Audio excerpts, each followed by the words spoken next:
Oi, gente, boa noite. Olha, quem tiver por aí, coloca um oi aqui nos comentários para eu saber. A Solange já deixou o oi dela aqui.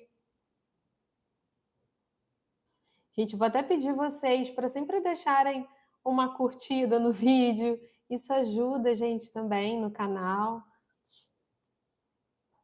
Deixa eu só colocar aqui o link para o pessoal. Hoje a gente vai falar sobre descalculia, um tema super legal. Desafiador, sabe? Quando a gente pensa em descalculia, pessoalmente, Priscila, eu acho mais desafiador do que a dislexia, acredita? São muitos pontos para a gente poder conversar sobre descalculia. E é muito importante que o psicopedagogo ele tenha saiba discernir, saiba diferenciar ali o que é uma dificuldade de aprendizagem, para o que é um quadro de transtorno de aprendizagem. E aí, quando envolve matemática, raciocínio lógico, a gente ainda tem um outro ponto, que é o rebaixamento cognitivo, entendeu? Oi, Isabel, seja bem-vinda, boa noite. E aí, por isso que eu falo que ele é mais desafiador do que a dislexia. Porque quando a gente até falou sobre dislexia, não foi? Na semana passada. E quando a gente fala de dislexia, a gente sempre olha o quê? Leitura, escrita e tal, mas a gente, é claro que para ser dislexia, que é um transtorno específico da aprendizagem, a gente também descarta ali o transtorno global, que seria deficiência intelectual e tal. E isso também acontece nos quadros de descalculia. Só que eu acho que a descalculia ela é mais desafiadora para a gente, porque são muitas as crianças que têm questões ali com a matemática, não é verdade? Eu falo que até na minha infância, eu tive dificuldade ali. Na infância, nem tanto, mas no ensino médio, eu lembro que, meu Deus, para eu conseguir memorizar aquelas fórmulas, aí quando começa a entrar, não é verdade, com letras misturadas com números, era um desafio, né? Oi, Patrícia! Muito bom te ter por aqui, mesmo que seja aí na van indo para casa de fone, tá tudo certo. O importante é você ir ouvindo, na verdade. Mas é bom te ter você por aqui, Patrícia. E aí, gente, eu falo que a matemática ela tem esses pontos, sabe? Porque às vezes a criança pode ter essa dificuldade na matemática por algum tipo de bloqueio mesmo com a matemática, às vezes passou por alguma situação, com algum tipo de professor que não foi acolhedor, alguma questão assim. Eu lembro que eu tinha muita insegurança, eu ainda tenho minhas questões com a segurança, mas quando eu era criança, eu lembro que eu só podia ir embora na hora de ir embora. Vai sair, Solange, que pena. Mas vai ficar gravada, tá bom? Depois você assiste. E aí eu lembro, gente, que eu só poderia ir embora, não só eu, mas todos da turminha, se a gente respondesse a tabuada corretamente. Então, antigamente tinha muito isso, né? De tomar tabuadas, escolas tradicionais. E aí eu lembro que eu ficava em pânico, porque eu tinha uma tia, tem uma tia, ela regula a mesma idade do que eu, e a gente ia embora juntas, e eu falava, se ela responder de forma correta a tabuada, ela vai embora e eu vou ficar aqui. E aí aquilo acabava comigo. Então eu tinha essas questões com a matemática, sabe? E aí eu olho assim, hoje no consultório, quando a gente avalia uma criança, a gente avalia todos esses aspectos. A gente não avalia só o pedagógico. Estava até falando ontem no curso com as minhas cursistas sobre o nosso olhar que vai além do pedagógico. A gente olha a cognição, a gente olha a parte emocional também. Deixa eu ver. Oi, Nilzália, boa noite. Aline, sou professora de Química do ensino médio, além de psicopedagogas. A dificuldade com exatas tem aumentado muito. Falta muito treino e concentração. E aí, Aline, olha o ponto que você chegou. É o que eu falo. O psicopedagogo, quando a gente avalia, a gente precisa avaliar a cognição também e, atenção, está atrelada à cognição, porque essa falha atencional vai acarretar uma dificuldade na memória e vai acarretar ali uma dificuldade na aprendizagem. Então, às vezes, a criança tem dificuldade na matemática por conta de funções cognitivas deficitárias, às vezes ela tem dificuldade na matemática por lacunas também. Eu estou com 2 pacientes adolescentes, uma no 9º ano e a outra no ensino médio, que vieram de uma outra escola, migraram de uma determinada escola. Engraçado que as 2 estudavam na mesma escola, e aí elas foram para uma outra escola, as 2, assim, foram cada uma para uma escola diferente, mas a escola de origem era a mesma, que elas fizeram todo o ensino fundamental 2, quase todo, né? Uma está no 9º. Sendo que elas foram para uma escola muito mais puxada.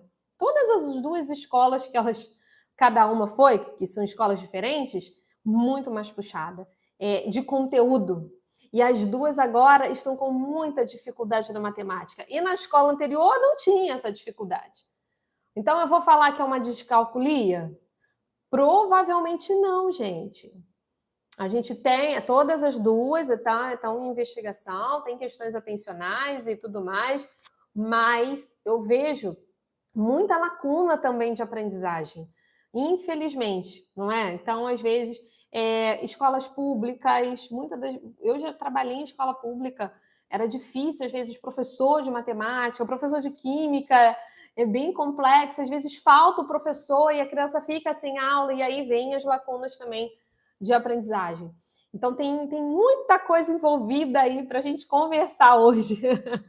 Eu vou tentar ser o mais objetivo possível, porque eu acho que se a gente fosse assim aprofundar mesmo em descalculia, nossa mãe, a gente ia falar até meia-noite e ainda não ia dar conta, tá? Eu estruturei o material, eu não estou fazendo hoje pelo programa que eu consigo compartilhar a tela com vocês, mas eu vou acompanhando aqui, vocês vão me acompanhando e vocês sabem que qualquer dúvida podem deixar aí nos comentários, tá? Deixa eu abrir aqui, que é só porque eu sempre trago assim um script, né, gente, para a gente poder ter um direcionamento. A Aline falou, tenho adorado seus vídeos, parabéns, me ajudam muito, obrigada. Eu que agradeço, Aline. A gente tem trabalhado bastante, assim, eu e a equipe, a gente não tem conseguido, né, até por conta da demanda do curso também, que eu me dedico muito com as meninas, postar mais vídeos, mas pelo menos as lives, eu confesso que hoje eu estava bem cansada, eu terminei o atendimento agora, era 6h20, saí correndo. Bem cansada, assim, do dia a dia, mas eu falei, meu esposo, né, que trabalha, nós 2 trabalhamos juntos no Psico Praticando. Aí ele, não, vamos lá, tem que fazer a live hoje com as meninas. Eu falei, não, é verdade, peraí, vamos lá. Mas infelizmente a gente não tem conseguido postar outros vídeos, mas pelo menos as lives de quinta-feira a gente tem se dedicado para manter, e sempre trazendo um tema que eu acho que é relevante, são temas que a gente sempre vai se deparar no consultório, não é? Deixa eu abrir aqui rapidinho, meninas. Estava aberto, agora ele desapareceu. Só um minutinho.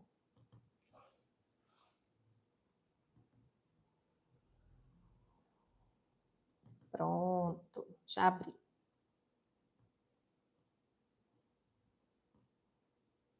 Vamos lá. Primeiro a gente vai falar um pouquinho sobre o conceito aí da descalculia. Gente, o termo descalculia, assim como dislexia, eu falei sobre isso, ele é um termo mais popular, vamos colocar assim. Então, o certo é, psicopedagogo, você não pode errar isso. O certo é transtorno específico de aprendizagem com prejuízo na leitura, vai ser a dislexia. Na escrita, desortografia. Em cálculos, aritmética ali, a descalculia, tá bom? Então, esse é um ponto importante. E aí, geralmente, o que essas crianças vão apresentar aí de dificuldade, Priscila? Muitas questões.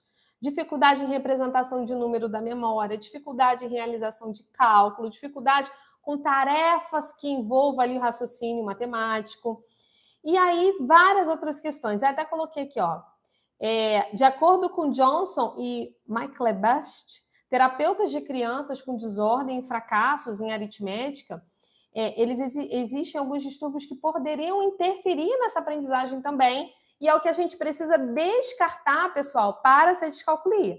Que seria o quê? Distúrbio de memória auditiva, distúrbio de leitura e distúrbio de escrita. Então, assim, mesmo a criança com dislexia, ela pode ter dificuldade na matemática. Não em estruturar logicamente o pensamento dela. Mas, por exemplo, crianças com dislexia, é típico eles terem dificuldade com símbolos. Então, às vezes, a conta é de adição, ela faz uma multiplicação, porque o símbolo é parecido. Então, assim, existem as crianças com esses tipos de dificuldade também podem ter dificuldade na matemática, e vamos supor, uma criança com dislexia que tem dificuldade na leitura, ela vai ter dificuldade na compreensão, certo? Matemática também envolve compreensão. Então, eu tenho ali um probleminha para resolver. Então, assim, o que eu estou falando para vocês é que não é fácil dar esse diagnóstico de descalculia, porque outras questões também podem influenciar nessa dificuldade na matemática. Uma criança com dislexia pode ter dificuldade na matemática por conta dessa dificuldade, principalmente visual, dos símbolos, e também dessa dificuldade nessa compreensão. Além disso, sempre, gente, para ser um transtorno específico, não pode ser um transtorno global. O que é isso, Priscila? Para ser específico, que é a dislexia, a descalculia, eu estou falando de dislexia porque é do outro vídeo, gente. Para ser um transtorno específico ali da descalculia, a criança não pode ter um transtorno global, não pode ter, por exemplo, uma deficiência intelectual. Porque a própria deficiência intelectual, ela vai causar o quê? Um rebaixamento cognitivo. Automaticamente a criança vai ter dificuldade na matemática. Ela vai ter dificuldade nesse raciocínio, ela vai ter dificuldade de estruturar esse pensamento dela, tá bom? Então, o que a gente precisa pensar é, para eu cogitar que o meu paciente tem ali um quadro de descalculia, eu preciso descartar outras questões fisiológicas. Precisa ver, gente, exame oftalmológico está em dia, audiometria está em dia, vitaminas, tudo isso está em dia, foi na escola, a metodologia está adequada para aquela criança, o histórico dela de aprendizagem está legal, ela teve ali também. Quando a gente fala de transtornos específicos, a criança precisa passar por um processo de intervenção e não avançar para a gente pensar no transtorno. Ah, Priscila, será que é descalculia? Veio para avaliação, fiz avaliação. Possibilidade sim, precisamos intervir. Precisamos fazer ali um período de pelo menos 6 meses de terapia. Não avançou? Aí a gente caminha aí para o diagnóstico. Então, vocês estão vendo quantas questões que são ligadas? É muito importante também, nos quadros de descalculia, a gente tem dois parceiros aí profissionais, tá? A fonoaudiologia, principalmente os voltados para a aprendizagem, tá, gente? A gente não está falando de fonoaudiólogos que tem um trabalho mais direcionado para a linguagem, não. A gente está falando de fonoaudiólogos voltados para a aprendizagem. E também a avaliação neuropsicológica. A avaliação neuropsicológica, ela vem ali com um divisor de águas para a gente, principalmente por conta da avaliação do QI. Então, se aquela criança tem muita dificuldade na matemática, mas ela faz uma avaliação neuropsicológica e ela tem um QI dentro ali da média, pode ser uma descalculia. Então, a gente sabe que ali, vamos supor, um QI normal para uma criança é 100. Se aquela criança tem QI 70, a gente chama de deficiência intelectual limítrofe. Abaixo de 70, a gente vai chamar de quadro mesmo de deficiência intelectual. Se o meu paciente tem dificuldade na matemática e fez avaliação neuropsicológica e o QI deu normal, pode ser descalculia. O QI deu abaixo do esperado, é deficiência intelectual. Se é deficiência intelectual, não é descalculia. Esse é um dos pontos, eu acho que é mais importante da gente conversar hoje, porque eu até falei no outro vídeo que eu já recebi aqui no consultório um laudo médico dizendo que a criança tinha deficiência intelectual cursando com dislexia. Não, não existe. Deficiência intelectual cursando com descalculia. Não existe, gente. Porque a própria deficiência intelectual, ela é global, ou seja, ela é carro-chefe. Se uma criança tem rebaixamento cognitivo, antigamente chamava-se de retardo mental. A gente não utiliza mais esse termo. A gente chama de deficiência intelectual, rebaixamento cognitivo. Essa ausência dessa estruturação cognoscitiva. No consultório, Priscila, veio para avaliação, a família não tem condições de arcar, por exemplo, né, com uma avaliação neuropsicológica e tudo mais. Existe algum instrumento que eu possa utilizar para ver essa estruturação? Para avaliação qualitativa, gente, sim, a gente não tem essa autonomia para laudo, nem para os transtornos de aprendizagem, a gente não tem. Para os transtornos de aprendizagem, a gente pode sugerir uma hipótese. E aí, a gente pode utilizar ali as provas operatórias para a gente dar uma olhada como que está a estrutura cognitiva dessa criança.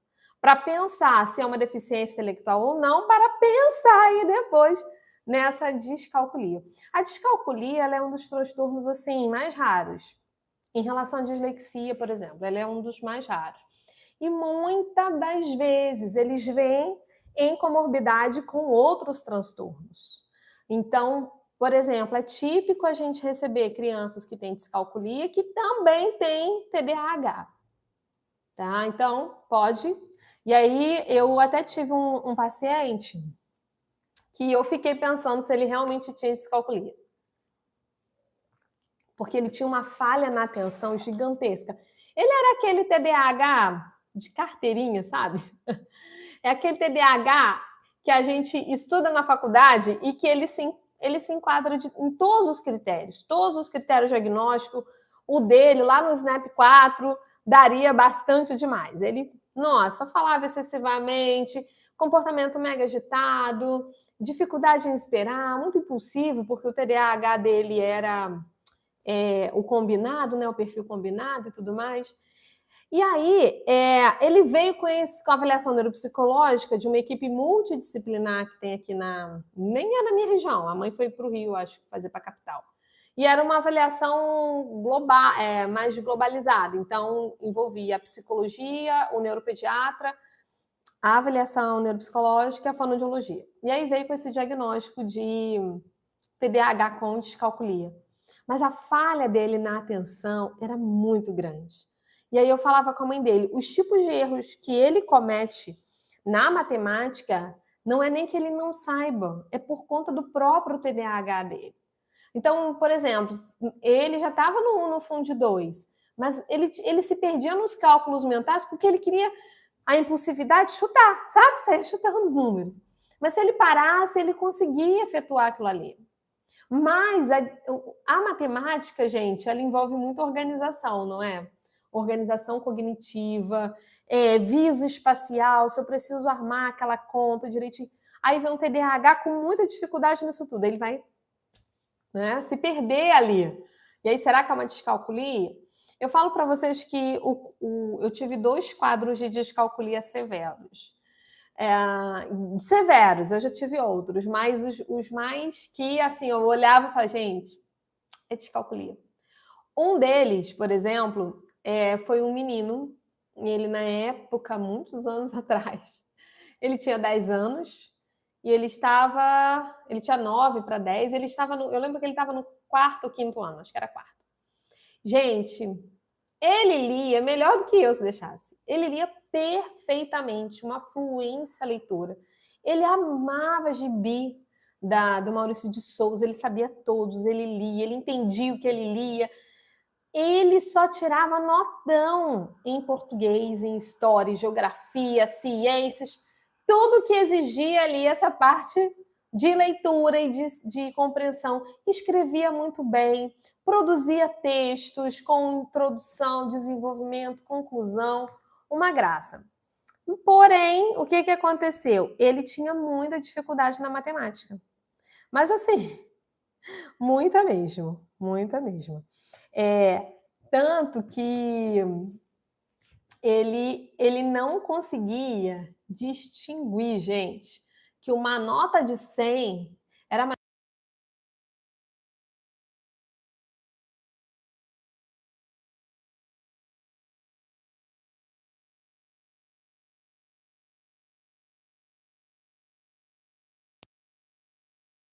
Deixa eu ver. Agora foi. Vocês estão me ouvindo bem, né? Se tiver algum probleminha no som, vocês coloquem aí no comentário para eu saber, tá? Acho que é a bateria do outro microfone. Ele, gente, eu lembro que a tia dele era uma neuropsicóloga e a colega de trabalho minha, muito competente até. E ela falava assim comigo, Priscila, se não fosse o desenvolvimento de linguagem dele tão bom, a gente poderia dizer que ele tinha DI.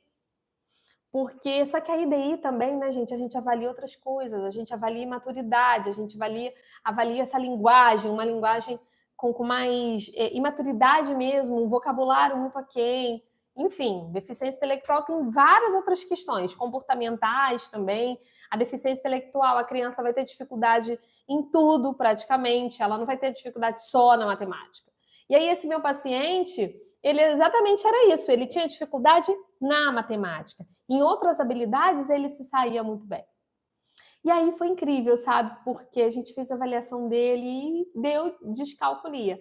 Não foi a tia que fez a avaliação neuropsicológica, ela, na época, pediu uma outra colega dela para fazer, e ele não deu um QI tão abaixo exatamente por conta das habilidades de linguagem que ele tinha, que eram muito boas. Mas era assim, a tia falava assim, falava com ele, você precisa, vai ali comprar um sorvete? Aí davam um dinheiro para ele. Ele não tinha, o sorvete é R$ 5. Ele não tinha noção que se ele fosse com uma nota de 10 ele tinha troco. Noção nenhuma, nenhuma, nenhuma.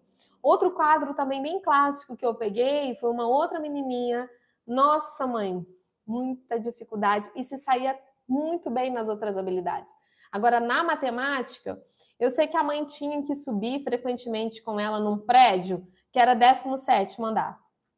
Ela, toda vez, ela esquecia como era o 17, que ela tinha que tocar o interfone no 17. O interfone, não, perdão, lá no elevador, o número 17. E a mãe falava, Priscila, essa dificuldade, desde pequenininha. Então, eu até vou falar aqui hoje com vocês alguns comportamentos que são típicos dele desde pequenos, tá? E aí até coloquei aqui, olha, esse transtorno, né, ele não é causado por deficiência intelectual, nem por déficits visuais ou auditivos, nem por má escolarização. A gente, poxa, ele não teve a oportunidade de aprender matemática, descalculia? Não, gente. Pode ser, mas geralmente pode ser ali lacunas de aprendizagem. Por isso que é tão importante a gente fazer uma intervenção antes de fechar. Eu sei que as mães muitas das vezes vêm ansiosas, né? Os pais, os responsáveis, para poder fechar esse laudo de uma vez só. Mas não, calma aí, nem sempre é tão rápido. A gente precisa descartar muita coisa, a gente precisa avaliar, a gente precisa intervir muitas das vezes. É o que eu sempre falo, até falo com as meninas, com as minhas cursistas. A avaliação, ela nem sempre vai ser o final. Geralmente, a avaliação, a intervenção nem sempre vai ser o começo também do trabalho do psicopedagogo. Às vezes, a avaliação ela vai continuar mesmo ali no período de intervenção, tá bom? É complexo, né, gente? Mas e aí eu coloquei aqui alguns processos envolvidos no transtorno da aprendizagem com prejuízo na matemática. Dificuldade na memória de trabalho, dificuldade na memória em tarefas não verbais, dificuldade na soletração de não palavras, então tarefas de escrita. Eles não têm problemas fonológicos, assim como tem na dislexia, não tem. Eles têm uma dificuldade na memória de trabalho, que implica, por exemplo, em contagem, então costumam se perder nos cálculos, na identificação desses números. Existem diversos tipos de dislexia, assim como existem diversos tipos de descalculia, tá? Tem ali dificuldade nas habilidades visoespaciais, dificuldade nas habilidades psicomotoras e perceptível-táteis, tá bom? E aí, quais são os sintomas, Priscila? Lá na fase da pré-escola, até coloquei alguns aqui, demonstra dificuldade para aprender a contar os dedinhos da mão. Sempre, gente, sempre o progresso deles vai ser aquém dos demais. E o psicopedagogo, ele precisa avaliar o histórico dessa criança. Como que foram os outros anos? Descalculia não tem cura, não é? Mas tem tratamento, é tratável, a gente consegue não reabilitar 100%, mas com certeza dá-lhe uma qualidade de vida para essa criança, adolescente, jovem, enfim. Mas a gente sempre precisa avaliar, porque esses sintomas, eles não aparecem do nada. E geralmente vêm desde lá de trás. Essa mãezinha dessa minha paciente com descalculia, ela falava, Priscila, desde pequenininha, ela tinha dificuldade de contar, de lembrar dos números, de como eram esses números, de fazer essa adição, se perde nos dedos. Aqui, ó, não reconhece os padrões menor ou maior, longo, curto, não sabe discernir os diferentes algarismos. Então, por exemplo, não segue uma ordem correta de 1 até 5. Então, lá nos pequenininhos, lá naquela fase da pré-escola, já tem os sinais ali.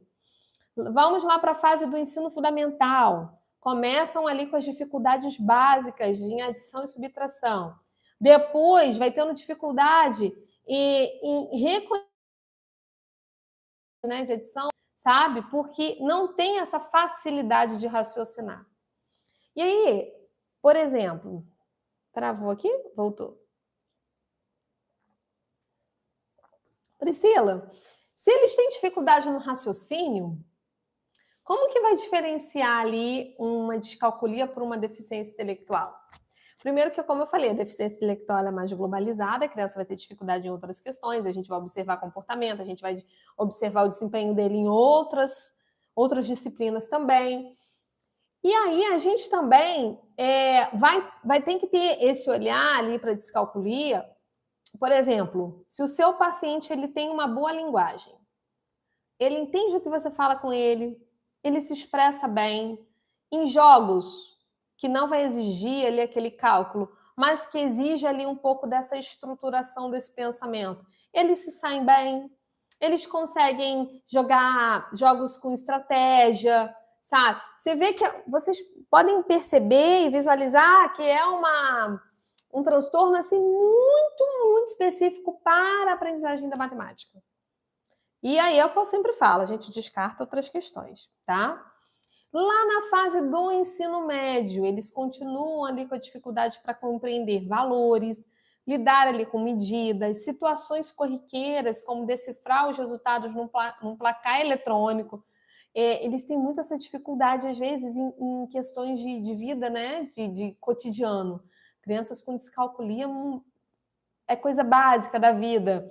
Às vezes a terapia ela precisa intervir exatamente ali, sabe? Para que eles tenham uma qualidade de vida básica. Então, para que eles tenham autonomia para ir no supermercado e ter essa noção de quanto que eles vão receber de troco. Para eles terem autonomia de ir no mercado e saber distinguir qual alimento é mais caro, qual é o mais barato, eu tenho tanto, quanto que eu vou, né? Ter de troco aqui, dá para comprar, não dá para comprar. Sabe, gente, é pensar também nessa autonomia de vida diária.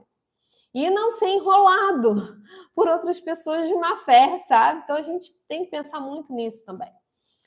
Lá na fase do período universitário, gente, com certeza, eles não vão voltar ali para cursos de exatas, de engenharia. Tem tantas outras áreas e eles têm tantas outras habilidades, tanto potencial, como esse meu paciente, ele tinha tanto potencial para humanas, que ele pode escolher outra profissão e que com certeza vai ser muito bem sucedido. Eu sempre acredito, eu sempre falo, hoje, por exemplo, a minha última paciente agora, estava até conversando com a mãe dela, ela não conseguiu uma atividade, ela, tia, eu sou burra mesmo, eu não consegui jogar esse joguinho com você, eu não entendi, só porque eu sou burra. E eu olhei para ela e falei assim, ó, primeiro ponto, tia Pri não quer que você fale isso novamente, nunca mais aqui no consultório, porque a gente já viu quanto de potencial que você tem, quantas e quantas coisas você faz aqui no consultório com a tia Pri e se sai super bem. Você está super bem na escola, você se desenvolveu muito, Então, eu não vou aceitar que você fale isso aqui no consultório porque perdeu um jogo. Ou porque teve dificuldade em entender o que a tia Pri propôs para você. Não tem problema, a gente vai repetir, a gente faz de novo, eu tô aqui para te ajudar, a gente aprende. Sabe? Então é assim, a criança, o adolescente, o jovem com descalculia, eles vão ter essas dificuldades.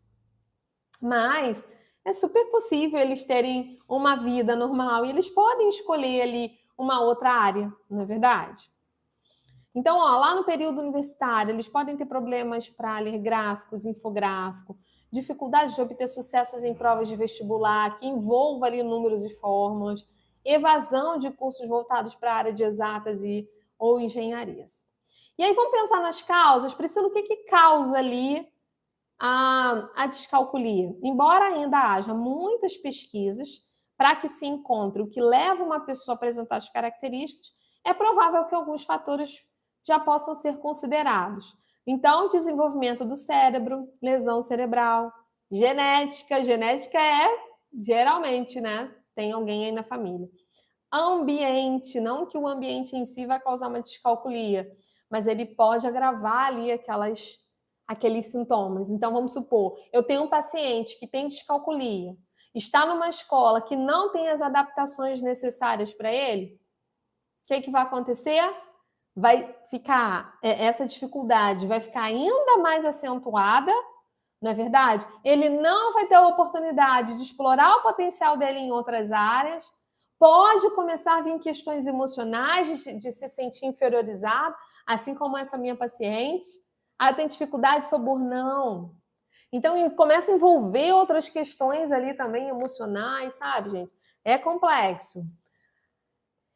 E é por isso que é tão importante que eu falo sempre, falo até para os meus cursistas, gente, é muito importante uma avaliação muito bem feita e uma anamnese muito bem estruturada para que você consiga perceber ali se essa dificuldade na aprendizagem da matemática pode ser uma descalculia ou não. E lembrando que a gente tem 3 áreas aí, né, gente? Eu acabei falando e pulei, né?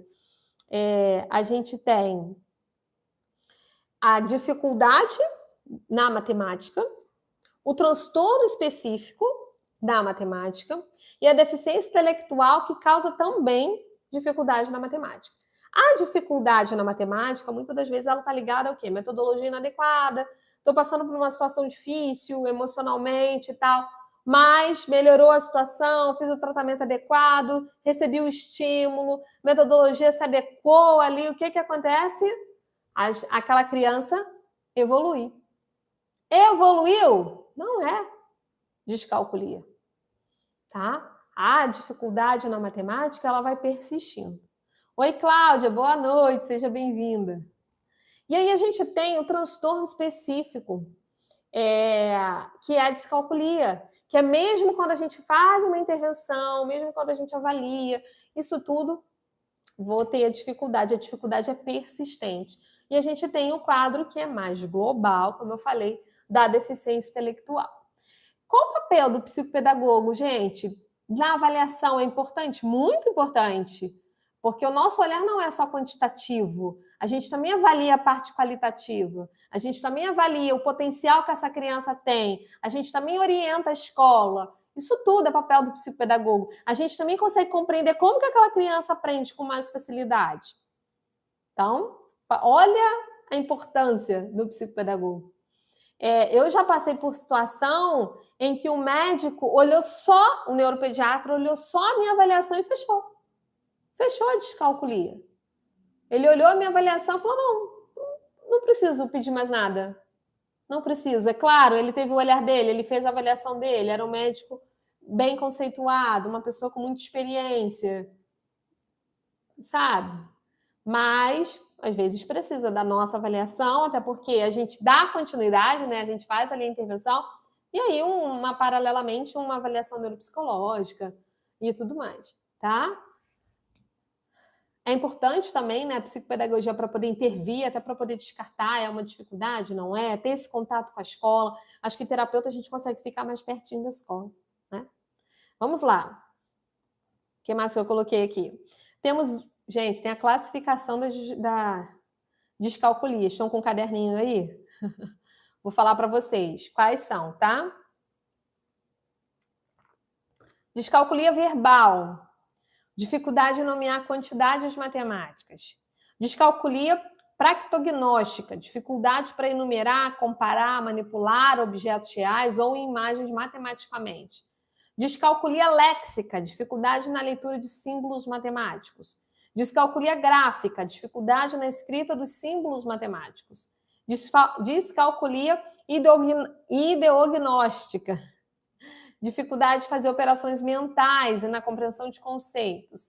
Descalculia operacional, dificuldade na execução de operações e cálculos numéricos. Você queria esse material, Nilzália?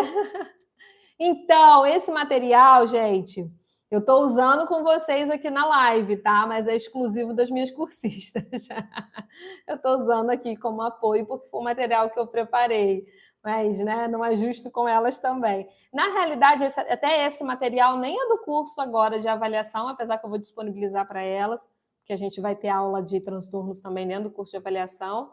Mas é de um outro curso que eu também já dei, não dou mais, que é um curso só de transtorno de aprendizagem. Muito bacana, que eu dei, acho que foram 3 ou 4 turmas, e aí eu dei uma parada com essa turma, com esse tema, né? Era um curso só de transtorno de aprendizagem. A gente falava sobre todos eles. E aí a gente agora... Agora eu estou focada só no da avaliação. Oi, Ju! Boa noite! Ah, Ju, tá bom, é importante que você chegou. Depois você assiste a live. Ó, a Juliana já foi minha cursista, a Patrícia também. É bom ter vocês aqui, meninas. Vamos lá. Aí eu tenho aqui também, ó, coloquei aqui para vocês. O que nós também, psicopedagogos, podemos fazer até para ajudar essa criança, gente, com a descalculia? Focar só nessas, por exemplo, em atividades em folha, assim como a escola faz, não vai funcionar. Esses métodos tradicionais não vai funcionar. Então, a gente vai ali para os jogos, sabe? Trazer, envolver essa criança, fortalecer esse vínculo dela com essa aprendizagem. Então, a gente pode ali também para o jogo, até nesse material tem o jogo como promotor de capacidades em sujeitos descalcúlicos. Tá? Então, a gente pode utilizar ali essa questão dos jogos para fazer esse tipo de estímulo. Deixa eu ver o que. Tem muita coisa aqui, não vai dar para falar sobre tudo. Coloquei aqui, ó, para vocês. Que tipo de jogo, Priscila? Ó, pega varetas, jogo de quebra-cabeça, né? O quebra-cabeça, ele tem ali o seu teor lógico, né, de encaixar as peças, dando ao sujeito com descalculia a capacidade de desenvolver, né, uma organização tanto espacial quanto visual. Pega varetas, a gente consegue trabalhar as 4 operações, não é verdade? Dominó também, porque a gente ainda tem as questões de habilidades cognitivas, né, que envolve ali a matemática. Vocês viram que tem uma questão de memória operacional. E também tem a questão com a capacidade atencional. Então, às vezes, a gente também precisa estimular no consultório essa atenção, essa memória auditiva, essa memória mais visual, isso tudo. Tá? Jogos de trilha, que aí envolve ali os cálculos em forma de desafio, situação, problema. Bingos variados, porque a gente também vai tendo ali, né, a questão de trabalhar essa capacidade de utilizar da abstração, de transformar o símbolo em simbólico, sabe? E aí tem outros, né, gente, materiais, até coloquei aqui, ó, números móveis, palitos, sucata, e tem muita coisa. Material dourado, não é? Joguinhos que envolvam ali sistema monetário. E aí a gente ainda pensa até para um auxílio para a família, sabe? Tem possibilidade da família entrar, gente, nesse processo e auxiliar isso. Tem, com certeza, a família tem como ajudar nesse processo, estimulando essa criança. Como, Priscila? Gente, leva essa criança para o supermercado, sabe? Começa a dar mais autonomia para ela. Ó, filho, vai ali, paga, toma aqui, toma esse dinheiro. Hoje em dia é tudo muito com cartão, né? mas às vezes deixar separar algum dinheiro ali em espécie para colocar essa criança para comprar o próprio lanche na cantina, começar a ter essa vivência. E o papel da família também, né, gente? Esse estímulo não pode ficar só para a escola e só também para os terapeutas, não é? Aqui tem algumas estratégias também. Eu tinha colocado aqui algumas coisas de adaptação também, mas vou pular aqui, gente, por causa do nosso horário. Deixa eu ver aqui. Ó, uma dica aqui para vocês, olha que legal que eu coloquei, ó. Lembre-se de que as crianças aprendem melhor quando são instruídas diretamente sobre o que aprender e quando a expectativa e regras são simples e claras. Métodos que focam muito a intuição para a aprendizagem pode atrapalhar principalmente as crianças com os transtornos do neurodesenvolvimento. Essas crianças, elas têm dificuldade para construir e organizar o próprio conhecimento em resposta aos estímulos externos e com base puramente em suas experiências. Então, gente, até a forma como a gente ensina essas crianças, o método que a gente utiliza, menos abstração, temos que ser mais simples, temos que ser mais objetivos para que eles consigam compreender aquilo ali. Até isso perpassa, né, gente, pelo nosso trabalho no consultório, sabe? A gente precisa ter essa questão lá no consultório, tipo aqui, né? Que eu estou no consultório. Peraí, o meu paciente tem essa dificuldade. O que eu posso fazer para facilitar? O que eu posso ofertar para ele de estratégia, de plano de intervenção para ele evoluir? Até porque eu tive vários pacientes com descalculia, alguns mais graves, outros mais moderados, outros leves. De qualquer forma, cada indivíduo era único. Então, a forma que eu trabalhava com um não era a mesma forma que eu trabalhava com o outro, que eu trabalhava com o outro. Enfim, a gente tem ali, né, gente, esse olhar de não somente avaliar as dificuldades, mas também o potencial daquela criança. O meu paciente com descalculia, ele é mais visual. Então, vamos lá, vamos trabalhar mais com esse apoio visual. Ele é mais auditivo. Ele precisa tocar. Ele precisa ter palpável aquilo ali. Vamos embora, vamos pensar em estratégias para facilitar. E isso tudo, todas essas habilidades, a gente só consegue visualizar, gente, na avaliação. É o que eu sempre falo, não adianta você receber um paciente já com um laudo de descalculia e começar a intervir. Mesmo que ele tenha esse laudo de descalculia, e o seu olhar em relação a ele? Que forma é que ele aprende? Como que ele aprende? O que ele tem de dificuldade? O que ele tem de potencial? Você tem que avaliar. Às vezes eu já tive cursista, Pri, a gente tem que fazer todo o protocolo de avaliação, mesmo um paciente com laudo? Sim, gente, porque o seu olhar é único. E mesmo que às vezes aquele paciente tenha passado por outro psicopedagogo, porque passou pelo outro psicopedagogo, você até pode ter avaliação, mas o que ela estava trabalhando? De que forma que ela estava trabalhando? A gente não consegue dar continuidade simplesmente no trabalho, não é? De um outro colega. A gente tem que ter o nosso olhar, tá? E é isso. Acho que eu falei bastante, né, gente? Não dá para a gente falar tudo que envolve a descalculia, mas eu acho que os pontos básicos eu consegui passar para vocês, não é? Que a gente tem ali, que tem que ter esse olhar do que é dificuldade, do que é transtorno específico, do que é uma deficiência intelectual, o meu olhar em relação a essa criança no consultório, instrumentos, né, dei dicas aí também para vocês de jogos, de como trabalhar com essas crianças, e também a importância, né, gente, da gente olhar o potencial e não somente a dificuldade deles, tá? Quero agradecer vocês, já são 46 minutos de live, tá? Se vocês puderem, deixar sempre uma curtida aqui, um comentário. Vai ficar gravado, Cláudia, vai sim, tá? Às vezes a gente não consegue disponibilizar na hora, né? A gravação, mas vai ficar gravadinho, tá bom? Obrigada, pessoal. Deixa o like aí de vocês, o comentário é importante pra gente. Eu não sou muito pedir like, não, gente, mas é que eu sei que ajuda. Se atrasou um pouquinho, né, Cláudia? Mas não se preocupa, não. vai ficar gravado, você vai conseguir assistir depois, tá? O de dislexia, eu não sei se você assistiu semana passada, mas ele está muito legal também. E, ó, vou pensar com carinho para nossa próxima quinta. E aí, o que vocês acham? Outro transtorno de aprendizagem? E aí? Depois vocês falam aí para mim. Gente, eu vou ver se eu faço uma enquetezinha lá também na comunidade, para a gente poder discutir esses temas. Mas na minha cabeça, né, eu estava pensando em fazer os transtornos. Então, a gente fez dislexia, hoje foi descalculia, fizemos TDAH também.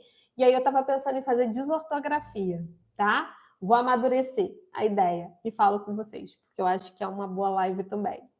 E eu amo falar de ortografia.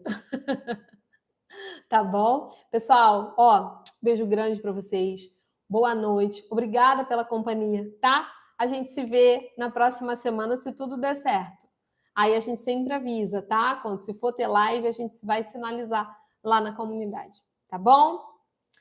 Tchau, Cláudia. Tchau, pessoal. Ó, beijo, Ju, a Aline, a Patrícia. Beijo grande para vocês. Tchau, gente.